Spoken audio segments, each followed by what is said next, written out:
Good morning. Good morning. I should say grand rise. Happy Tuesday, May 5th. Cinco de Mayo. Who's going to have tacos and tequilas today? Welcome to the Movement Project virtual class number two. We're going to be focusing on our hips today. Woo woo, hippie hoppy. Shake them. If you're just tuning in, click like. Let me know you're here. Put a comment below. How you feeling on this wonderful Tuesday morning? Give it just a second. It says we've got 5 of you. Hello, hello.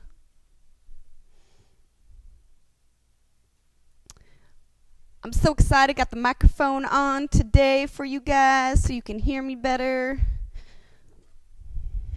And as I mentioned before, if you're just tuning in, you're going to want to make sure that you have some space to do this class.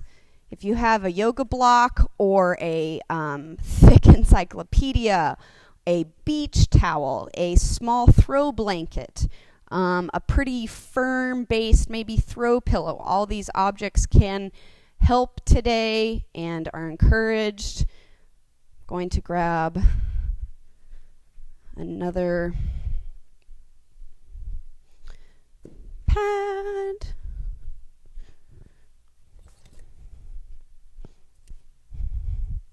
Just a mat as well too.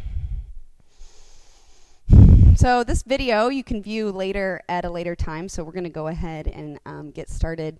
As I said before, this is hippie hoppy. Can you see that? We've got plug your feet into the earth. Maybe you can't see that. Plug your feet into the earth. So that's where we're going to start. We're going to start standing. Let me get this.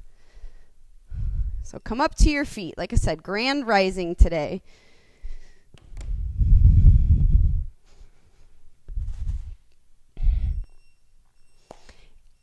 At Premier Fitness Systems, we work a lot with athletes, especially golfers. And hopefully you know and understand about ground force reaction. And that happens through the feet. And we can't talk about the hips if we don't mention the feet. That's very important. So we're starting in a standing position.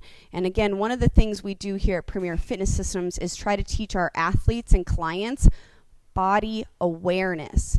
Okay, the sensing and feeling of pressure and contractions and lengthenings of muscles is something that for some individuals might be a little bit tough. So in my opinion, if we close our eyes, find yourself with your feet about hip distance apart, maybe shoulder distance apart, eyes closed, and let's take a breath here.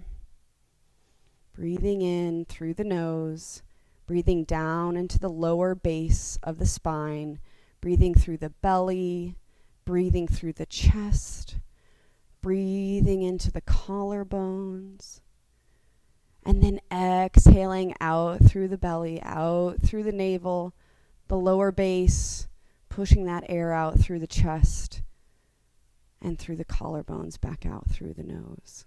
If it feels good, you can also breathe out through your mouth. Do what feels good to you. Again, keeping the eyes closed, breathing in through the nose. Fill into the lower back, into the middle back. Fill into the space between the shoulder blades, into the base of the skull. And then breathing back out, breathing out of the lower back, out of the sides of the abdomen, breathing out of the rib cage, and breathing out of the shoulders. Last breath here. Make it full. Make it long. Make it cylindrical and swirling, visualizing all that oxygen fill you up. And then emptying out that bottle, emptying out the canister, dumping out all the water through your exhale. And you can open your eyes. Taking a moment to focus on our breaths brings our attention and awareness into this present moment. Let's now take our awareness and our focus to our feet. stand there for just a moment, noticing if you can tell any sort of swaying or shifting. Maybe as you inhale, you feel yourself propel forward, and as you exhale, you feel yourself sway backwards. And if it feels comfortable, closing your eyes gives you a better sensing and awareness. Slow, non-labored breathing, feeling the ground, feeling your yoga mat, feeling your carpet, feeling the grass. Now let's take a moment to close the eyes again. This time what I want you to do is allow yourself to sway forward, bringing the weight into the fronts of the feet. Sway forward as far as you can until you literally feel like you're going to fall forward. Stop. Pause there. Take your awareness to your feet. Where do you feel that? Can you feel that in your big toe? Do you feel it in the other toes? Can you feel it on the outside? Shift your weight back to the middle. And let's do that one more time. On this one, I tell you what, let's do this, you guys. Take your palms, and by palm I mean the lower thumb and bottom blade here of the whole palm. I want you to put that on your hip bones in the front. So I'm going to place my palms right on my hips. It's as if your hands are in your pockets if you had pants on. So coming back to your feet, eyes pointed ahead on the horizon. Again, option to close the eyes. Keeping your hands on the front of your waist. Allow yourself to sway, shift, and lean forward. Feel the weight coming into the balls of the feet. Bring your awareness back to your feet. Can you feel how light you are into the heels? Take another breath.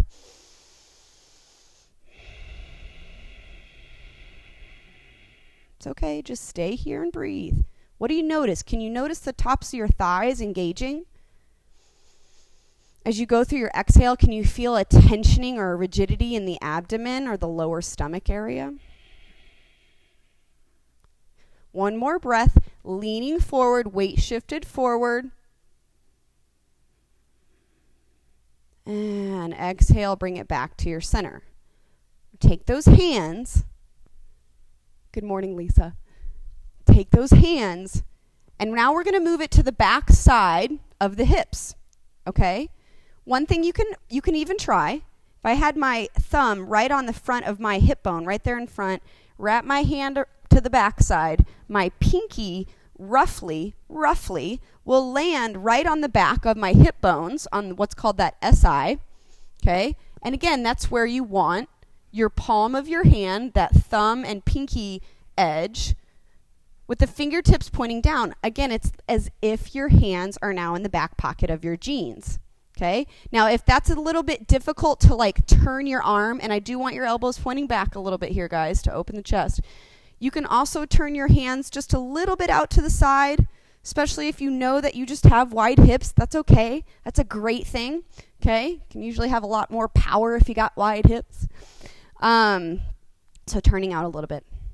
So again, I'm going to stay facing sideways for you guys. Come back to that stance, feet are shoulder distance apart, hip distance apart. Start to take your energy, shift your weight backwards. You want to keep a slight chin tuck. If you start opening up the chin and looking back, you're definitely going to feel like you're going to fall over. But just keep a little bit of a double chin. Maybe your eyes come off the horizon and they look towards the corner where the ceiling and the wall actually intersect. Stay here. We're going to breathe, you guys. In yoga, this is like beginner level heart opener. So if you want to think of this as a chest stretch, great.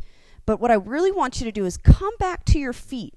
Where do you sense and feel the weight? What do you feel happening literally right underneath your hands?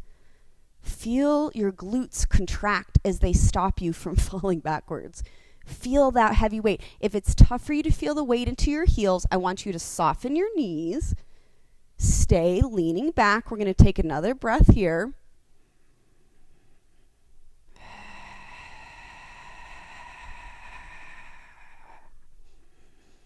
Last breath, keeping the weight in the heels, leaning back. And then push yourself back to that starting point again.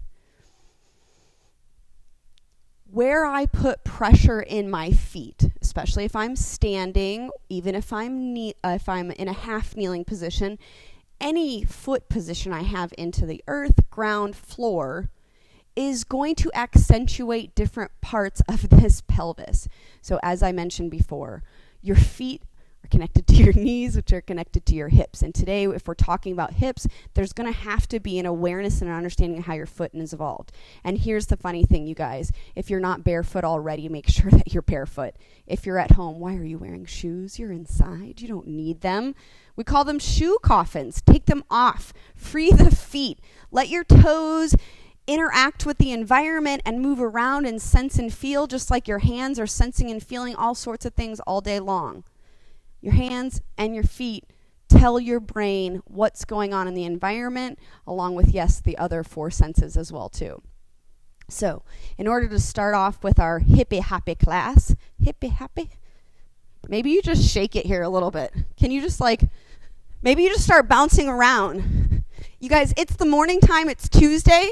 I want to get a little bit of blood flow. If you're just waking up and just tuning in, get a little bit of blood flow in. Start jumping around, and I say dance because not everyone feels comfortable pretending like they're on a jump rope, right? You can march in place, high knees, butt kicks, jumping jacks. All we're doing is getting the heart rate going, right?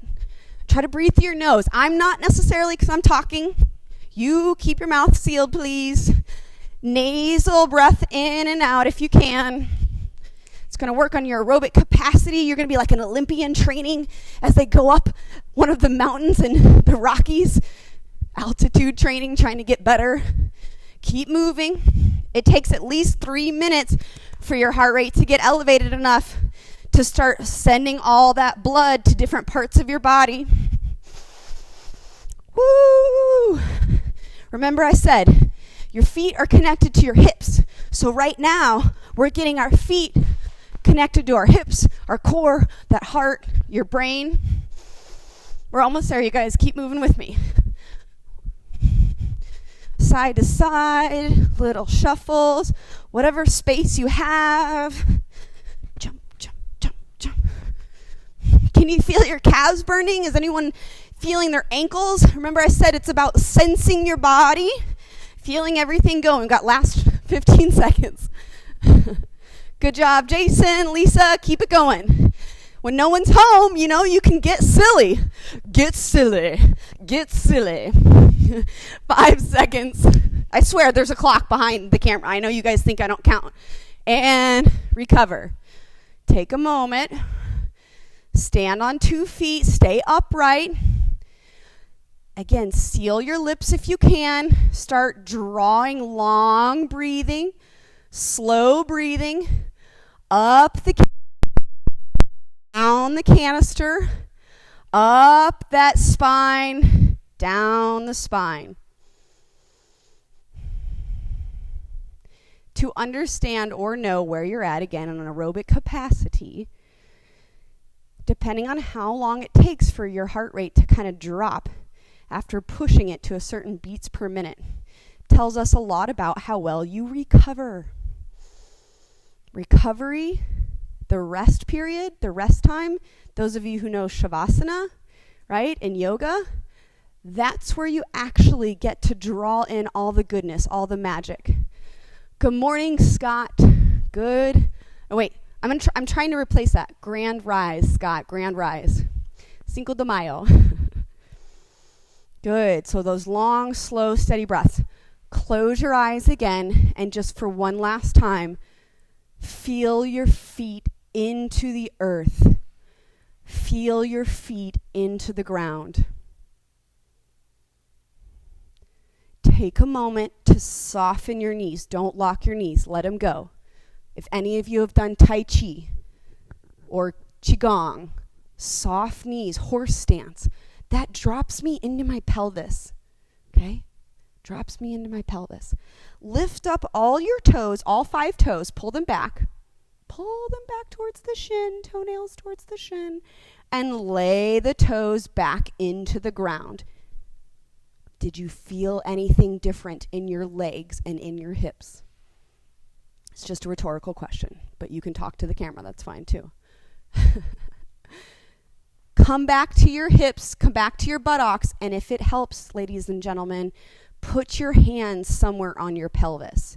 I want you to go through the world's smallest cat-cow, right?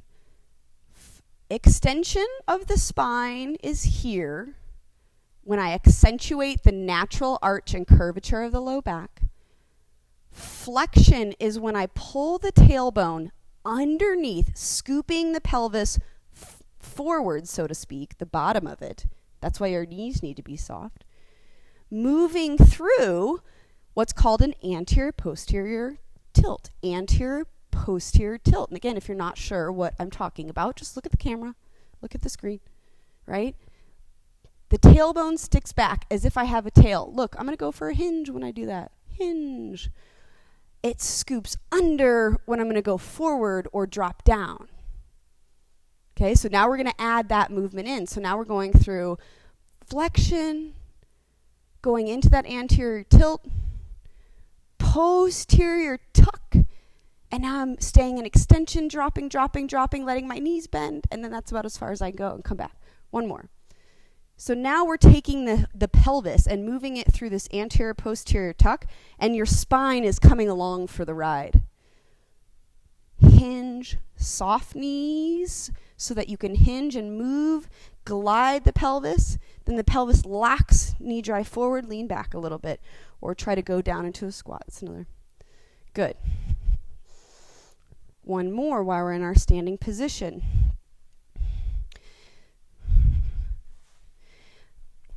So your hips can move forward and backwards. Yes, we understood that. We're going to rotate. We're going to pivot the foot. So I'm going to lift my right heel off the ground and pivot the heel out to the right, so I turn left. Out to the right, and then I turn left. Don't move your left foot. Left foot stays grounded. Soft knees a little tiny bit. Pick up the heel, kick it out, rotate it out and away to turn left.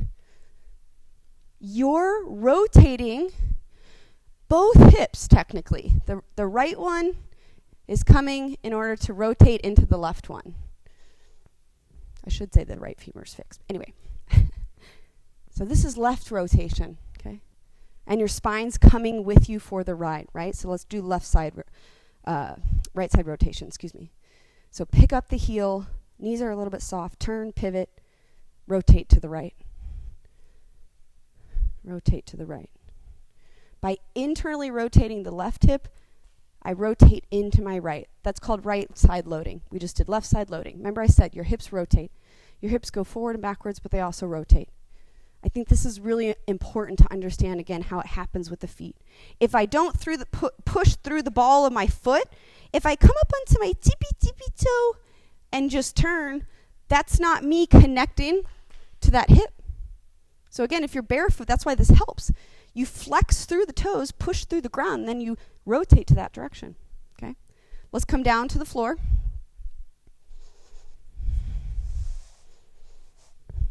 I think, these are always best.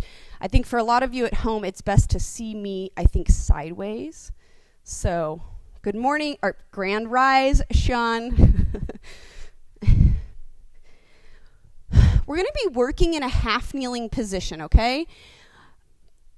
If you know our clientele, at Premier Fitness Systems, I just, again, want to say our goal is to make these movements accessible to almost anybody, depending on where they are in the spectrum.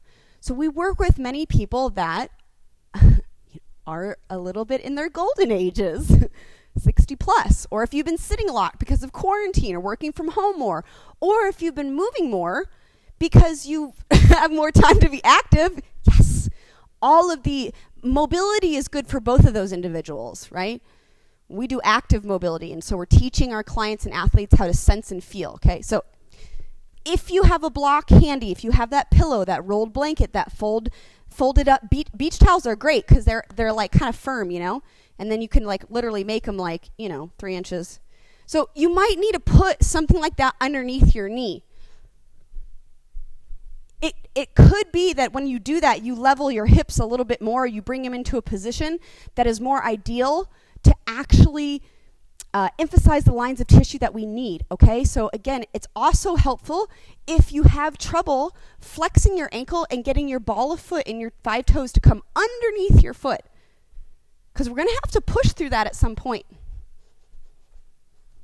Half kneeling position. Let's go right leg down, right knee down on the ground, left foot forward out in front of you. Excuse me.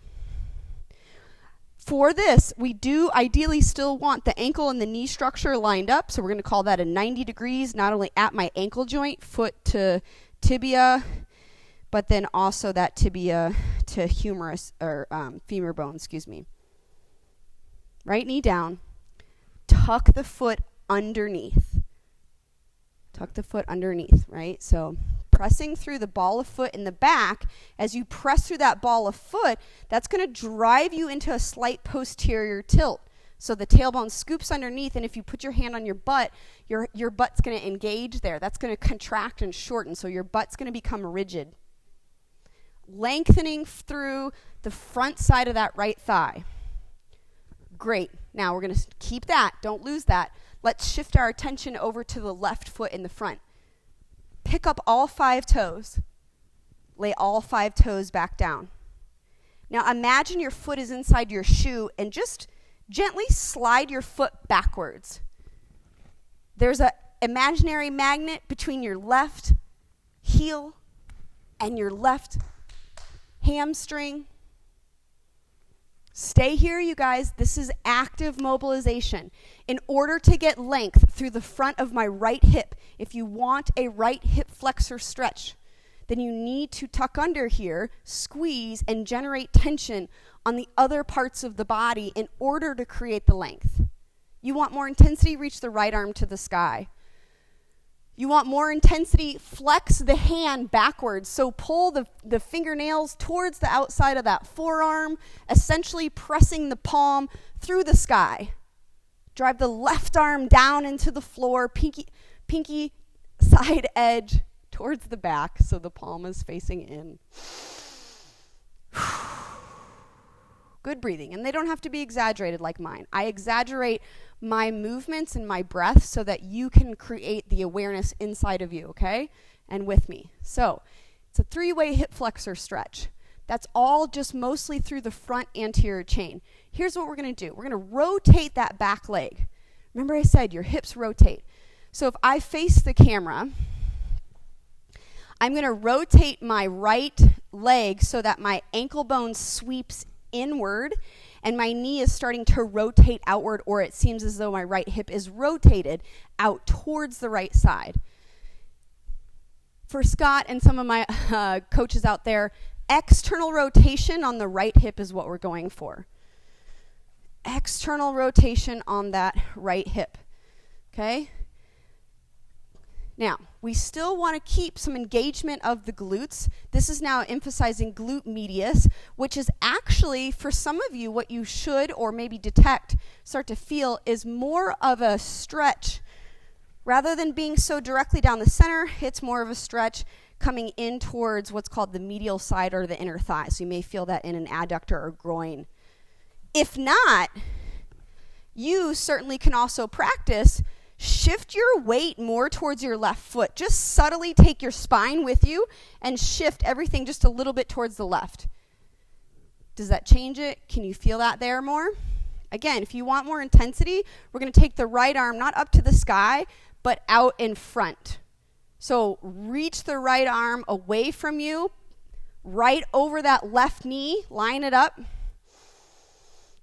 You can extend the left arm back. So I've just created a little bit of rotation in the upper body. Right shoulder's coming forward, left shoulder's pulling back. Take another breath. Again, you can flex at the palm, at the wrist crease, and get in a more intense stretch and open up through the shoulder. Last breath. And then we're going to release that tension. Okay? So we externally rotated. We're going to try to internally rotate. For this one, I want you to change your foot position. I do think it's going to help. So I'm going to come off my block. So internally rotation, sweep the ankle bone towards the outside And if it's okay for you, can you take your foot from that flexed position and actually extend it? It's called plantar flexion. So you're placing the top of your foot down on the ground, the toenails down on the ground. The right hip is slightly internally rotating. So I want you to imagine not letting your pelvis sweep back, dip you forward, and bend. If you felt like you were going to fall forward with your spine, that's probably what's happening. Scoop, pull your jean pocket pants down.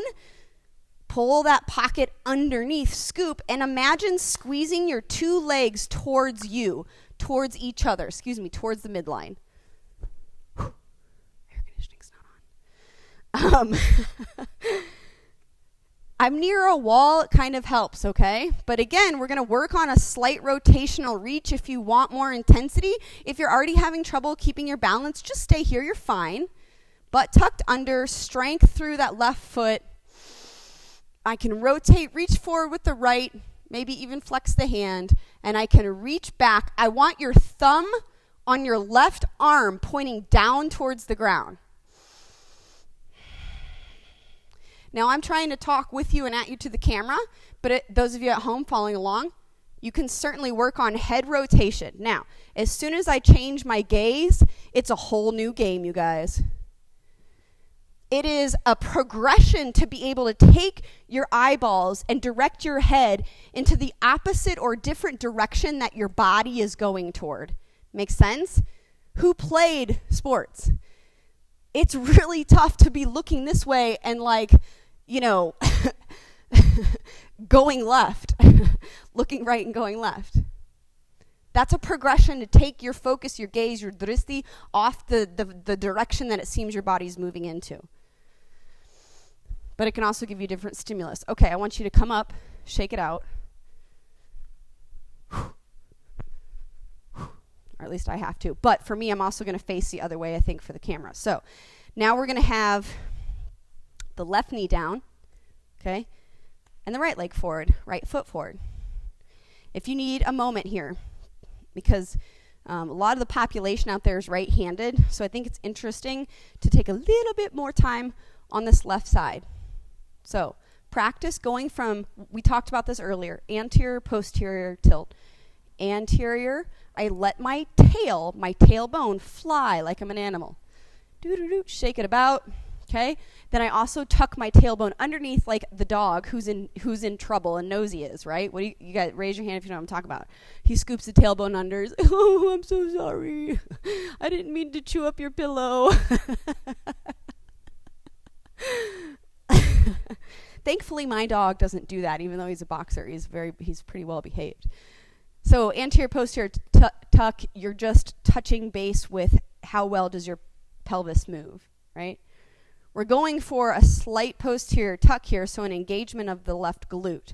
We want to think about trying to tuck and flex the left foot, getting the ball of the foot underneath us. Pushing through the ball of the foot on that left side should help me maintain that position of my pelvis. Keeping the right ankle underneath the right knee. Now that you have that tension on the left side, come back and bring your awareness to your right foot. Take your right toes up, resplay them all the way back down. Now, bring your attention to your heel. Imagine your foot is inside of a shoe. Slide your foot to the back edge of the shoe. Keep breathing. You're doing great. If, like I just said, I'm sweating, so it's a small note, you guys. It's active mobility. You have to contract muscle tissues in order to lengthen other ones. Okay? They work in an oppositional relationship. It's like a cable pulley, so to speak, right? So, if you feel like your heart rate's going, that's a good thing. It's okay. I'm talking through this. Okay. Keep tucked. You can reach the left arm up towards the ceiling. You can stay there. You can keep oh my gosh. You can keep the right arm reaching down towards the floor. That scared me, and I just got a shoot of goosebumps through my body. It was interesting. You guys, this is a live video. That's what's fun about it. This is real life. Stormy from Cool Clubs just coming through the area. That's okay. Going into the R&D, bringing the boys coffee. Okay, back to what we're doing here. You can flex the hand, driving the palm towards the sky. Okay, release that. We're going to externally rotate that left hip. Sweep the ankle in. So if I face the camera, my ankle bone's coming in towards the middle. My thigh bone is pointing out towards the left. Okay, we're going to create that rotational reach here. Left arm reaches low, not high, no shoulder shrug. Reach low and across the line of the right knee. And if you want, reach that right arm back. Thumb should point down towards the ground. Pinky side edge towards the ceiling. Take another breath. In. And out. Come back. Pivot in. Pivot in. So internal rotation on the left hip looks like bringing the ankle bone towards the outside. It does help to lay the foot flat just like we did on the other side. So extending the foot long, top of the foot can come down. No, I do want to mention this. Know that if this causes pain in your joint, I hope you guys know the difference between working hard and discomfort, getting out of your comfort zone, and actual joint pain. Don't do it. Find the modification. Remember, elevate your knee up on a pillow. Foot's coming towards the outside. Left hip is internally rotated. Squeezing the right leg and the left leg towards each other. There's a magnet hugging them in here. Left arm reaches across the body through the line of that front right knee. Thumbs up towards the ceiling, pinky edge down. Right arm reaches back, palm faces out and away, thumb points down, pinky edge reaches towards the sky. Please avoid shrugging the shoulders. Take a breath in through the nose, short but sweet, and exhale long.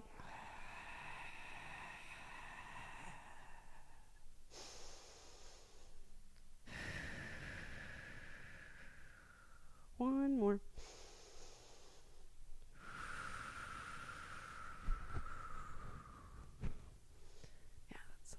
Woo! Come off your legs, off the feet and knees. Shake it out. So this isn't, again, it's not a yoga class. We don't have to worry about necessarily flowing and transitioning from position to position. You just did 3 different hip positions on both your hips. That's like 6 moves there. Cool? Shake it out a little bit. Let it go. Again, another sign of a good athlete, if your cells are healthy, if you're lubricated, if you're hydrated, if you're getting your sleep, you should be able to relax the muscle, let it jiggle, and then also tension it when you need to tension it. Stiff, rock hard. Okay, turning on, turning off, so to speak. That's really just an analogy for you to try to understand. Shin boxes and 90-90s are next. As always, modifications are very relevant for many of my clients for these positions. Let me show you. I'm lucky enough to have a 2-inch pad, but if you're at home, a small throw blanket or whatever, a beach towel, something of a firm pillow, because you don't want it too squishy, because then it's not going to help you. 2 to 4 inches. Sometimes I even use our really thin 6-inch boxes on our friends. Good grand rise, Lori. Grab a pad or something, fold up your yoga mat. We're going to go right leg forward, just like we did on the other side. So we're going to start off with our 90-90 position.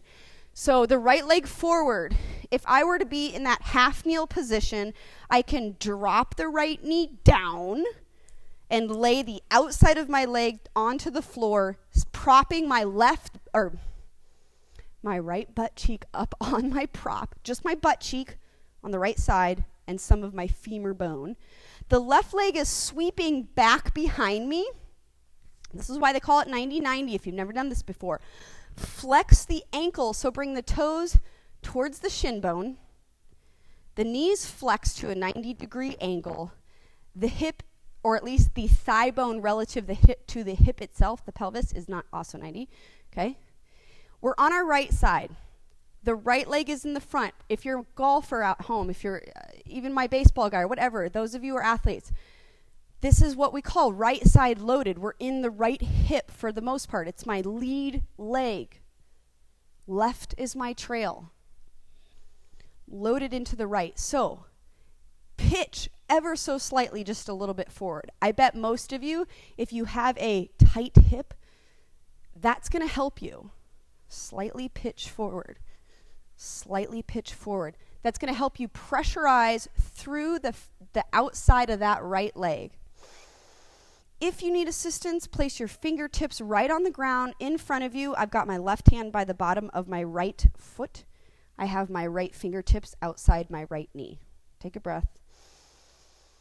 Actively be pressing your leg into the ground. We need that ground force reaction here. Actively be recruiting your left glute. So if you have to take your hand to that jean pocket, back pocket on the left side, squeeze and tension there just a little bit. We're going to further the intensity by actually creating a small rotation through the upper body, through the spine. So I'm going to start walking my hands towards the right side of my legs even more. Keep your spine relatively long. So try not to let your head start drifting forward and down. Pull it back. Think of the string through the crown to lengthen the spine. Telescope up from the pelvis through the crown chakra.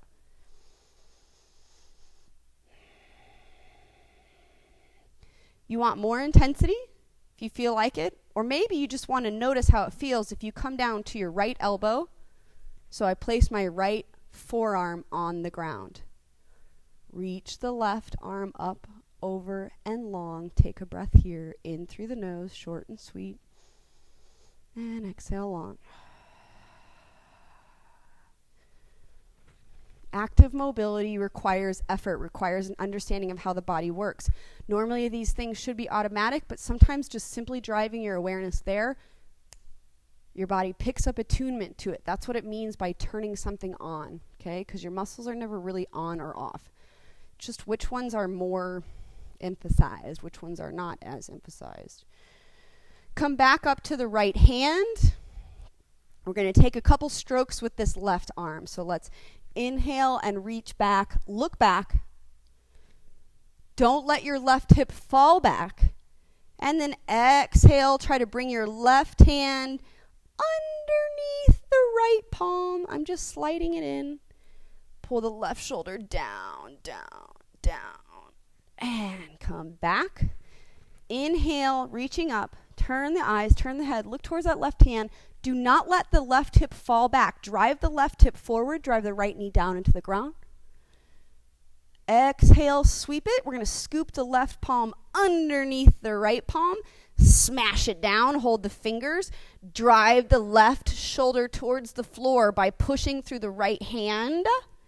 And then come back, reset. Good job, 90-90. We're going to do one more thing, don't move. Come back to just a flat palm or fingertips, or if you have a yoga block, maybe even propping up. Just going to work a little bit on internal rotation on the trail leg, okay? And because I'm instructing this, try to use my words as your best cues rather than a visualization. To work on internal rotation on the trail leg, what I want to do is think again about lifting the heel and the ankle in an effort to turn the left hip inside. So an inward corkscrewing. If you want to think about it like that, that can help. If I'm really working on disassociation and true internal hip rotation, there should not be movement in my shoulders. So a lot of my clients, and this is why I try to execute the drill, keep your hands and your body orientated towards the right. You should be looking away, and I want you to practice doing this movement. You're on your honor system at home without having to actually look at what you're doing, okay? And again, sometimes this is difficult because if my eyes can't see what I'm focusing on, that means that the connection upstairs in the motor control cortex has to be strong. All the things have to be working, okay? Internal rotation looks like this. Internally rotate, okay? Now hold it there, and we're going to play with your ankle hold. So practice elevating the shin off, rotating the thigh bone in, keep the glute firm, Flex your ankle by pulling the toes to the shin and extend. Flex the ankle and extend. Come back, find your glute. Flex and extend. Maybe now you try to do an ankle circle. Paige can't really do the best one. Okay, relax. Woo! We're going to flip it over to the other side. Did you notice at all when you started to play with ankle positions how you might have lost or changed sensations in your hip? Rhetorical question. Left side 90-90. I don't need to be up on this prop. Left side 90-90. So again, your right leg is your trail leg. It's behind you. It's back.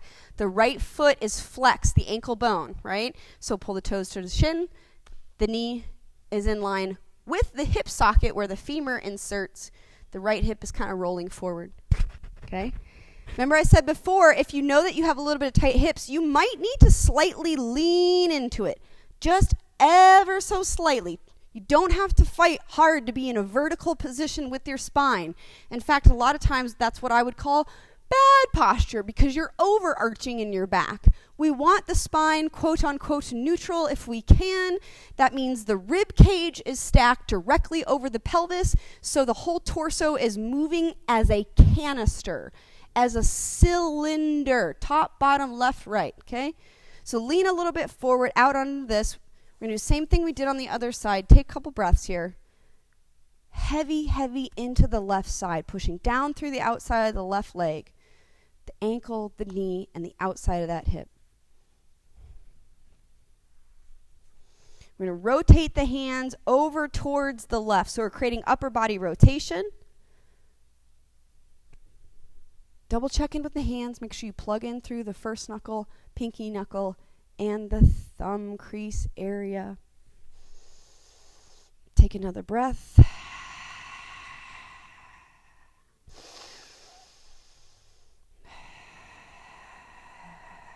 One more breath here. Come down to the left elbow. Just give it a try. Just give it a try, right? Left forearm coming down to the floor. Maybe you create some more rotation by reaching through.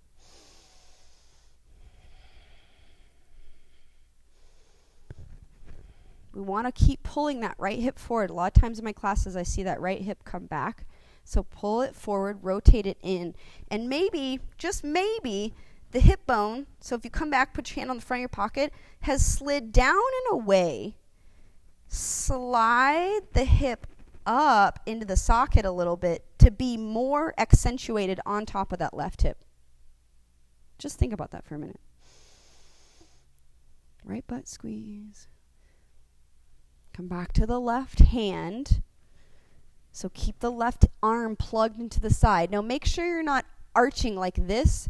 Your rib cage should not be falling towards the earth. Pull the rib cage back. Do you see how I'm doing that even with my own hand and arm? Pull it back to line up through the crown, the nose, the sternum, the belly button, and out through that tailbone, right? Because the tailbone's kind of tucking under just a little bit here. Small engagement of the core. Right arm reaching to the sky on an inhale and away. Take your gaze. And then exhale as you bring it down. Scoop the right hand underneath the left palm. Push through the left palm really hard. Push the left arm away to drop the right shoulder down towards the left knee.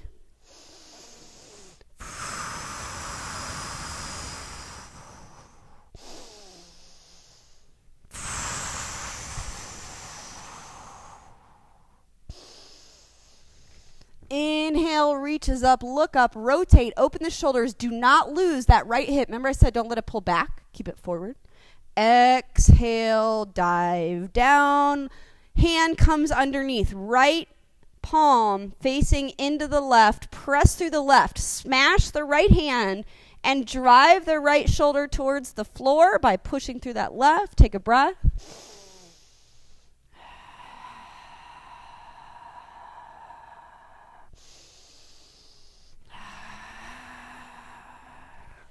Inhale, reaching up.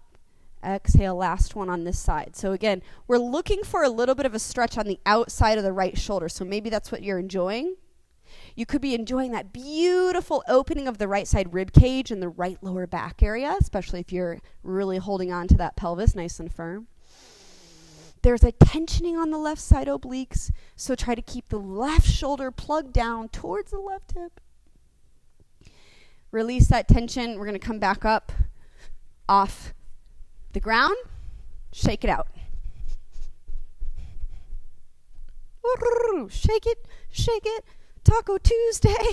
Cinco de Mayo is on Taco Tuesday, so come on, you guys. Raise your hand if you're going to have a margarita by the pool today. Arizonians, it's hot outside. I went swimming yesterday after my workout. It was amazing. All right, so let's transition now to keeping ourselves in a standing position. So we've now stretched lines of tissue. We've also contracted lines of tissue. And so when we come back to our feet, the body moves in this beautiful infinity kind of exchange, this left to right side dynamics, okay, shortening and lengthening and shortening and lengthening.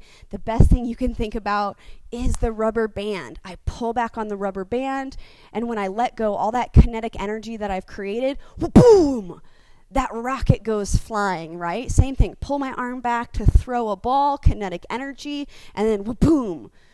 Okay, so your body works this way when it comes to loading. Again, my golfers, you should understand this. Loading into my right hip in order to power transfer after impact into the left in order to have a beautiful swing. That's it in a nutshell. This is me in a nutshell. Okay, I digress. We're going to stand with our feet, again, about shoulder distance apart. So one thing that kind of helps, I think, individuals, if they don't, everyone always eyeballs that. I mean, yeah, you can imagine right where my shoulders are. So the outside of my leg should be there. The other thing is if you just, again, try to find your hip bones themselves. If I put the pinky edge blade of my hand on my hip bones are going to directly kind of drop more in line with the arches of my feet towards the inside. So for some of you, again, the shoulder distance stance is going to be a little bit what I would call kind of wide. If you're not, you need a minimum of 2 fist distance, maybe even 4 fists in a row, and that'll help you find the shoulder distance apart. Soften your knees. Horse stance in Tai Chi and Qigong. Okay, softening the knees allows me to drop my center of mass, my center of gravity back into the pelvis. It's hippie hoppy day, okay? So we're back into the pelvis by softening the knees. Now, they don't have to shoot forward a lot. You don't have to look dumpy and frumpy. It's just, Lisa, I know you, right? You and me, we both lock back. We can hyperextend, so let it go. There's that kinetic energy of the rubber band. Okay. So here I am. What I'm going to do is shift my weight to the right. See the lean? I'm bringing my spine with me. Shift my weight to the left, right? To left, right to left. You are a pendulum. Now I don't want you to look like a tree. Don't start dancing on me. I really don't want your spine to change its orientation. That's why I'm keeping my hands here. Again, think about like a Tai Chi person. You watch them as they just like do these slow transitions. But the only thing is my feet. My feet are like pedals. Imagine that weight plate, that scale. Scale on the right, make it weigh a lot. Scale on the left, make it weigh a lot. Good job. Now look down at your feet. I want you to take your right foot forward a half a step. What's a half a step? Your left big toe, if you need to, draw an invisible line over to the right foot. It should be relatively like in the middle of the arch or maybe just a little bit offset towards the back of the arch of the foot. That's what I mean by an offset or staggered stance position, okay? Again, line up the spine. The knees are just subtly soft. They're not locked out. Sternum and pelvis aligned. Shift to the right into the front foot. Now shift to your back foot. Shift to the front. Shift to the back. Front, back. You can go slower than I am. I think if you look at me sideways, I'm going to show you what's happening on my left. Left leg is relatively straight. Now, as I shift weight to the left, I don't do this. I don't tip forward with my spine. I said that, remember? Soften the left knee in order to sit into the left butt. The best analogy for you guys at home, and again, I'm emphasizing because a lot of people have trouble getting to their left hip, especially all my golfers. It's the idea of like sitting back into a chair. What are you going to do if you're on the chairlift? Like if you're going skiing, you have to like sit back into it. Okay?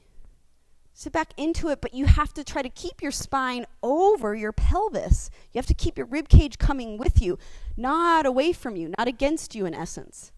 Okay, I digress. Let's move on. One more half a foot step forward. So in this case, my big toe on the left side is definitely behind the heel bone of my right. Not a lot, but it's definitely situated behind if you can have that imaginary line, on the ground. Soften the knees ever so slightly. Just let them go and find all that pressurization through your foot. Big toe to pinky toe, drawing back towards the heel. That's your triangle. Shift your weight. Stay tall. I just put my arms up like I'm in a box. What you got? What you got? You think it doesn't mean much, but it does mean something to your body and your nervous system. These are safe, and I'm just simply teaching you a lesson of understanding weight distribution, weight shift, ground force reaction, what it feels like to load into a right hip, what it feels like to load into a left hip. Okay, let's switch it. Come back to the direct middle. Okay, we're going to offset the feet. This time, the right foot comes back to where that right big toe, the top of the toe, is in line relatively with the arch of my left foot. Offset foot position. And this is my difficult side. I'll tell you that. My right knee hyperextends way more, which also could be a result of a lack of an arch in my right foot. But then again, it could just because of a right hip problem from like younger years.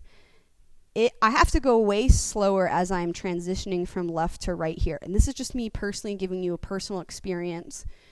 Everyone's experience is going to be a little bit different. I'm just doing my best to instruct you on how to feel the right stuff, right? Weight shift back to the right. That knee should definitely be soft, and I should be keeping my spine coming with me with the pelvis. Like nose, sternum aligned right over that hip pocket. And then shift forward. Everything comes with the left. Again, you'll see a lot of this bending of a spine, and I'm accentuating just so you get it. Or you might see a lot of this. Too much of a shift in a hip. There's your lateral slide or lateral sway or whatever. Those of you again who are my golfers at home. Move your foot one more offset distance apart. So now your feet are exactly 1 foot step away from each other. 1 foot step away. So that right big toe is behind the heel bone. We'll do a couple more shifts. Weight shift heavy to the right heel, to the outside of the right foot between the pinky edge and the heel. Weight shift over to the left. Press through the left big toe area or ball of foot. Okay, so now these are foot cues to help you understand weight shift. Again, I know Scott's watching. Any other golfers? Right loaded hip should be right pinky edge, right heel. At impact, cue the person to press through the left big toe, the instep of the left foot, right at impact. So if they want to initiate their downswing, tell them to push through that left foot. They're already loaded onto the right. They've been there. They're waiting. I'm just waiting, coach. And as I want to swing, I just need to push through the instep of the left foot in order for left side internal rotation to happen, in order for me to be powerful. You got anybody that wants to hit the ball further? That's you don't even have to change their swing. Just give them that cue. Okay, relax. There's where your pendulums. Last thing we're doing this morning is going to be our lunge matrix. So stay with me, everybody. We went from ground-based moves to really understand and feel our hips. We're getting back up to integrating the feet into our hip mobility stuff. So now we're going to work on some lunge positions. The only thing that is tough about lunging, well, it has a lot to do with your foot, you guys. I've been doing this now for almost 10 years. Feet really mess you up when you get up into a standing position because you guys are in your shoes all the time. You're in your shoe coffins. You've got to get your foot working like a foot again. I swear it's going to solve a lot of your knee and hip problems. Okay?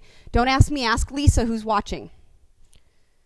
So with the lunges, I have to be able to press through the ball of my foot. That means I have to have an ample amount of toe extension. Toe extension is when, the tops of the feet are coming back towards the shin. Because I'll show the camera to the floor, when I push off my foot and pivot, right? We were pivoting before. Pivot, push, I'm push. Okay, I have to be able to leverage that toe extension. Thank you. And be able to push through that. So that's what comes into play with the lunges. So let's start with just a classic drop lunge, reverse lunge. Okay, I'm going to take my right foot backwards. Let that knee come underneath my hip. Squeeze that right butt to drop vertical, and then step forward. We're going to do that 2 more times. Step back, drop vertical. If it's a true lunge, you will not lurch with your spine. You'll stay up on top of it. Maybe you need some core engagement to help you. Let's do one more. Ooh, punch yourself in the guts. Good. That's the backside. Now, we're going to externally rotate the hip and open up. It's kind of what's called like a Cossack style. So I'm going to open the right hip up, shift my weight over there.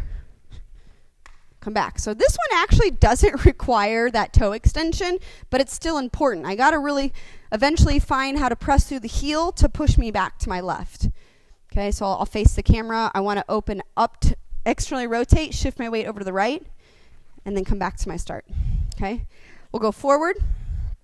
So I'm going to take my right foot forward. I'm going to stay vertical, drop down, keep my pelvis underneath my rib cage so the torso stays long. Come forward again. Normally it would be an inhale here, and exhale, come back.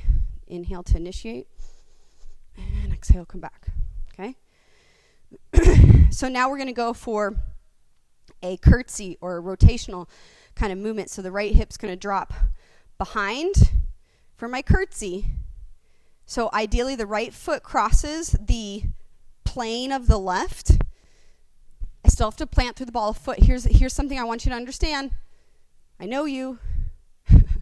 Your right hip's going to want to open up and externally rotate, but I don't want it to. I need some more internal rotation, so I need you to think about squeezing your inner thighs to each other. Squeeze both inner thighs as you descend into a curtsy-based lunge. If you had laser beams coming out of your hips, I curtsy behind, but my hips stay squared to the front. I drop down. That's a curtsy lunge if I stay vertical. Okay? So we got to do the same stuff that we did on the left foot. Stand facing forward, left foot steps back, drop down, there's your lunge. 1, inhale to initiate. 2, exhale to execute. 3, okay? Rotate the left hip out. So here is my external rotation. And then come back. All right, so inhale, open up to the left. If you need to touch your left butt, I'm serious, guys, it helps here. That's where I see a lot of issues. People do knees more, they're up in the ball of their foot maybe a little too much, or they can't sit back into that heel to push them back to the start. Oh my gosh, I'm so sorry, I forgot about the lateral lunge. Step out directly to the side, and then push back. So keep 2 foot in line. And if it's a true lunge, as I said before, the rib cage and the pelvis stay stacked. If I'm starting to fall forward, I'm doing more of what's called a hinge movement. That's not wrong. That's just not the same. It's a different movement. It's a different loading strategy, let's call that. We're going to come forward with the left foot, forward lunge, left, push off. Arm swing, right arm reaches, and then comes back. So then those of you wanting to get dynamic, again, I'm just going to do one more.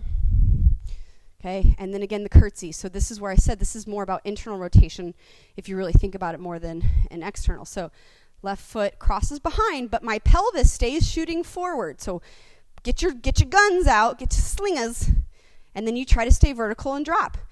This is going to be super advanced. Not a lot of people have internal rotation. Now I'm asking you to load it on both hips. That's going to be a little bit tough, right? And this is where I might start to feel things in my knee, or my big toe doesn't let me do this because I'm already lacking toe extension. That's okay. Don't be masochistic, you guys. Good. That's our lunge matrix. Okay? Excellent job. Now, the cool thing is if you want to go outside right now, if you want to go for a run, if you want to go for a hike, if you want to go for a walk with the kids or take the dog, if you're looking to do sprint intervals or do uphill whatever, even if you're going for a bike ride, rollerblading, I don't care. Everything you just did right there is going to prep you to have a little bit more success and live one more day away from pain, so to speak, right? So if an apple a day keeps the doctor away, a little bit of footwork and hip stuff can help keep the orthopedist away. Thank you guys so much for tuning in. Unfortunately, that is it for today. Be sure to tune in next week on Tuesday at 9 again. This time we'll probably be going over a little something different, but the goal is always to incorporate everything that you've learned before. You can also watch this video, check it out later again at another time, and reuse it. That's what I'm saying. This can be a preparatory thing that you can use before other activities. And if you have children, especially my teenagers, Lori, I know you're watching, and Lisa and Allison, you guys all have teens.